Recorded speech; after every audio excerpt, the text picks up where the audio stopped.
हम लोग गरीबी किताब में नहीं पढ़े हैं, अपनी आंखों से देखे हैं। हम लोग ये जानते हैं कि शहीद होने का, उसके परिवार का सदस्य होने का, देश की आज़ादी के आंदोलन के लिए मर मिटने का एक साधारण गरीब किसान मजदूर परिवार का जीवन क्या होता है। किसान का बच्चा किसान क्यों नहीं बनना चाहिए? सब तो Subscribe to our YouTube channel and press the bell icon to get the latest updates. और देश की सेवा करते हुए उनकी शहादत हुई है। हम लोग ये जानते हैं कि शहीद होने का, उसके परिवार का सदस्य होने का, देश की आज़ादी के आंदोलन के लिए मर मिटने का एक साधारण गरीब किसान मजदूर परिवार का जीवन क्या होता है। हम लोग गरीबी किताब में नहीं पढ़े हैं, अपनी आंखों से देखे हैं। कहते हैं ना कि हाथ आंगन को आरसी क्या, पढ़े लिखे को फारसी क्या।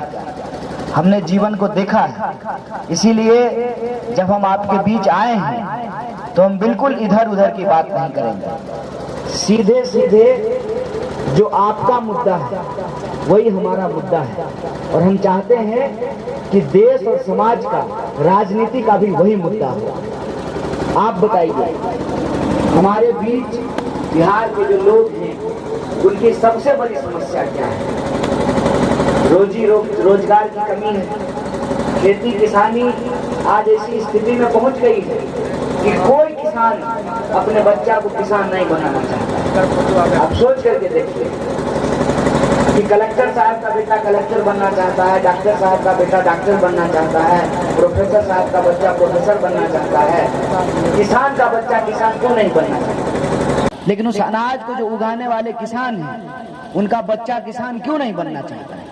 क्योंकि इस देश में खेती किसानी को तबाह कर दिया गया है। जो मेहनत मजदूरी करके, खून पसीने से, ईमानदारी से अपना जीवन का भरण पोषण करता है, समाज में उसको प्रतिष्ठा नहीं मिलती है। चोरी बेईमानी से जो धन जमा कर लेता है उसको इज्जत मिलती है, उसको सम्मान मिलता है, उसको पद और प्रतिष्ठा मिलता है। ऐसी स्थिति में जो किसान हैं उनको उनके फसल का दाम नहीं मिलना उनको दोहरी मार मारता है। उनका जो अनाज है उसका दाम उनको नहीं मिलेगा। आपको आपके गेहूं का दाम नहीं मिलेगा, लेकिन आप बिस्कुट खरीदने जाइएगा तो 100 ग्राम का दाम 20 रुपया आपसे लिया जाएगा। तो जो उपजाने वाला है उसको उसके उपज का दाम नहीं मिलता है, लेकिन जब वो अपनी जरूरत की चीजें खरीदने जाता है तब महंगे दामे में उसको चीजों को खरीदना पड़ता है। इसीलिए किसान अपने बच्चों को किसान नहीं बनाना चाहता। मजदूरों की हालत देख लीजिए। अभी चंदन जी ने कहा कि मजदूरी, जो दिहाड़ी मजदूरी है उसका जो न्यूनतम दाम है उसको कांग्रेस पार्टी ने तय किया, मनरेगा का कानून बनाया, रोजगार की गारंटी की। लेकिन आज स्थिति क्या है कि मजदूरों को उनकी न्यूनतम मजदूरी भी नहीं मिलती है। तो किसानों और मजदूरों का जो सवाल है वो सबसे बड़ा सवाल है। और जब हमारे यहाँ किसान और मजदूर को किसानी का दाम नहीं मिलेगा, मजदूरी का दाम नहीं मिलेगा, तो स्वाभाविक रूप से काम करने के लिए उनको बाहर जाना पड़ेगा। मतलब कमाने के लिए बाहर जाइए, इलाज कराने के लिए बाहर जाइए, पढ़ने लिखने के लिए बाहर जाइए। तो हमारे जो राज्य के लोग हैं, जो मेहनत मजदूरी उनको करने का अवसर राज्य में नहीं मिलता है, मजबूर होकर के वो दूसरे राज्यों में जाते हैं और वहां पर उनको सम्मान की बजाय, दाम की बजाय उनको गाली और आज गोली मिल रही है। ऐसी परिस्थिति पैदा कर दी गई है। कौन से समाज में हम लोग जी रहे हैं कि किसान खेती करते करते खेत में मर जाए और उसी का बच्चा बंदूक लेकर के देश की रक्षा करते हुए सीआरपीएफ में जाकर के शहीद हो जाए। ऐसी परिस्थिति पैदा की गई है। और जो बेईमान है वो आराम से दिल्ली में बैठ करके, पटना में बैठ करके ऐसी नीतियां बना रहे हैं जो हमारे देश और समाज को तबाह कर रहा है। इसीलिए हम कहते हैं कि बिहार के लोगों के लिए सबसे बड़ा मुद्दा है रोजी रोटी, कपड़ा, मकान, शिक्षा, स्वास्थ्य, सड़क, बिजली, पानी और एक एक इंसान का आत्मसम्मान। लेकिन इन मुद्दों से ध्यान भटकाने के लिए जैसे अंग्रेज भारत के लोगों को आपस में लड़ाते थे, आज के अंग्रेज भी हमको आपस में लड़ा रहे हैं। जात और धर्म में उलझा करके जो लोगों के बुनियादी सवाल हैं उससे उनका ध्यान गुमराह किया जा रहा है, असली सवालों को नजरअंदाज किया जा रहा है। जो नौजवान यहाँ खड़े हैं, मैं उनसे पूछता हूँ कि आज उनकी जिंदगी का सबसे बड़ा संकट क्या है। 18 घंटा मेहनत कीजिए।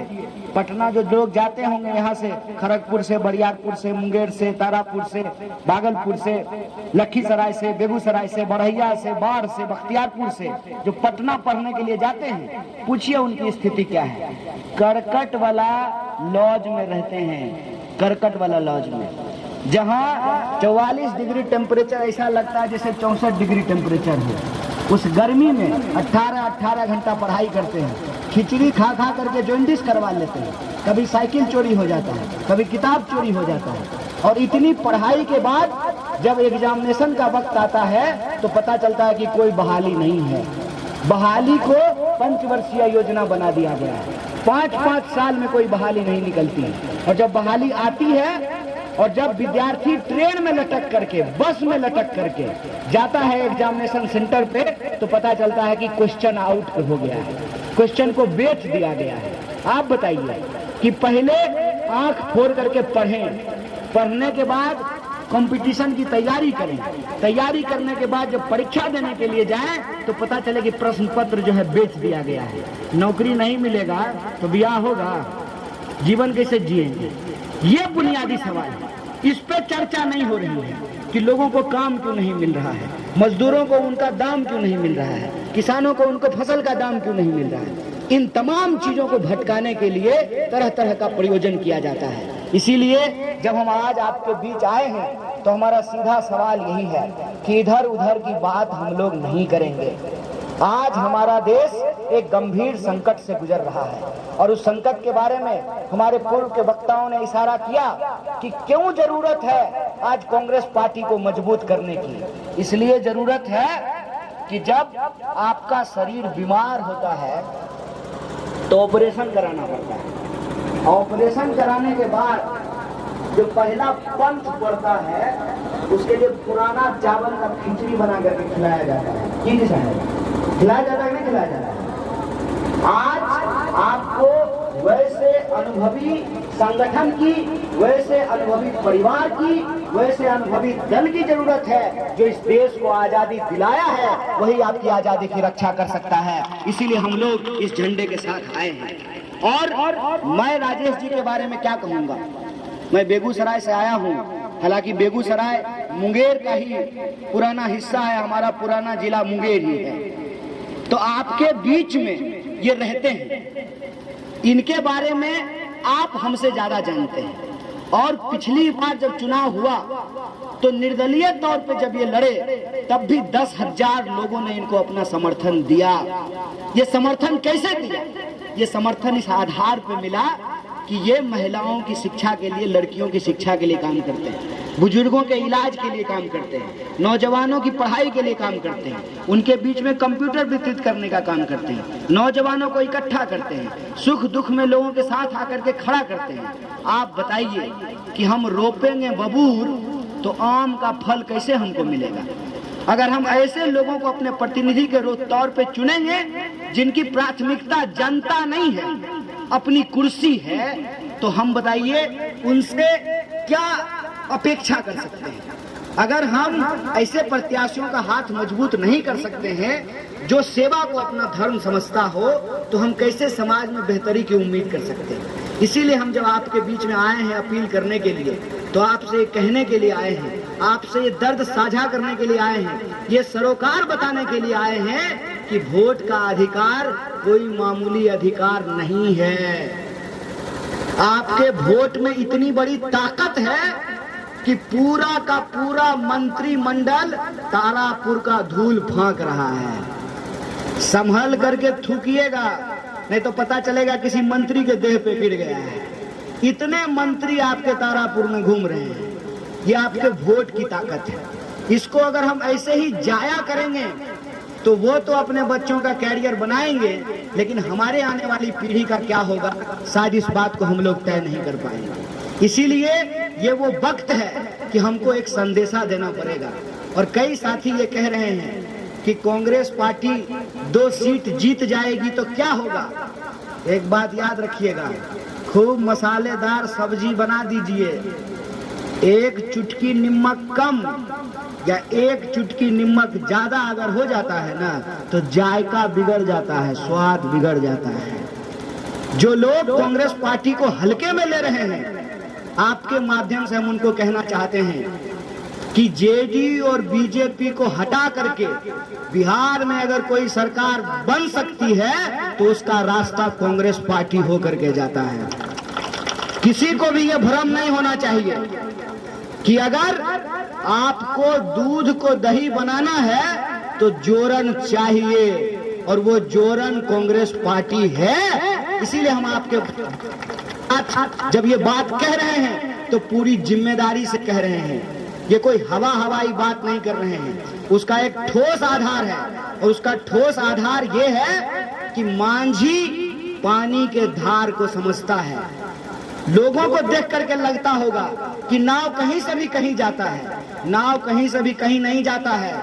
हवाई जहाज आसमान में जो उड़ता है वो कहीं से कहीं नहीं उड़ता है, उसका एक मार्ग होता है, उसका एक रूट होता है, पानी की एक धार होती है। और उस धार को समझ करके हम आप लोगों को कह रहे हैं कि जिस पार्टी ने इस देश को बनाया है वही पार्टी इस देश को बचा सकती है। और उसी पार्टी के कर्मठ कार्यकर्ता के रूप में आपका भाई, आपका बेटा राजेश मिश्रा जी तारापुर विधानसभा क्षेत्र के उम्मीदवार हैं। और हमको भरोसा है कि हमारी कही हुई बात अगर आपको लगती है कि ये आपकी बात है तो आप अपने बात का चुनाव करेंगे, हमारा समर्थन करेंगे। इसी आशा और उम्मीद के साथ आप लोगों को एक बार फिर से देरी से आने के लिए माफी मांगते अपनी बात को खत्म करूंगा। शुक्रिया। Subscribe to our YouTube channel and press the bell icon to get the latest updates.